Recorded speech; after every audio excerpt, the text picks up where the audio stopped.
কালকে রাতে আপনার ছেলে নতুন ময়দা নিয়ে এসেছে, তাহলে আজকে রাতে লুচি বানাই। কেন, পুরনো ময়দাটা কি হলো? ওইটা তো অল্প আছে আর অনেক পুরনো। তাতে কি হয়েছে? তোমরা ওটা না খাবে তো না খাও, ওটাই আমাকে করে দাও, ওটাই আমি খাবো।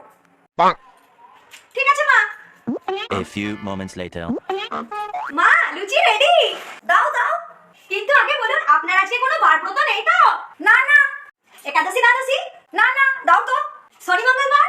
পূর্ণিমা অমাবস্যা? দাও তো। আজকে লুচিটা একটু অন্যরকম লাগছে। বেশ ভালো ভালো। ভালো তো হবেই মা, এটা তো ননভেজ লুচি। এটা তো পুরোটা নিরামিষ। নিরামিষ নয় মা, ওই পুরনো ময়দাটাই দেখি পোকাতে তার ফ্যামিলি নিয়ে একদম সংসার পেতেছে, তো আপনি তো ওই ময়দাটা ফেলতে বারণ করলেন, তার জন্য আপনাকে ওই পুরনো ময়দাটারই লুচি করে দিলাম। তাহলে ওইটা কি করে নিরামিষ হলো বলুন? ওইটা তো ননভেজ হলো। No, no, no, no.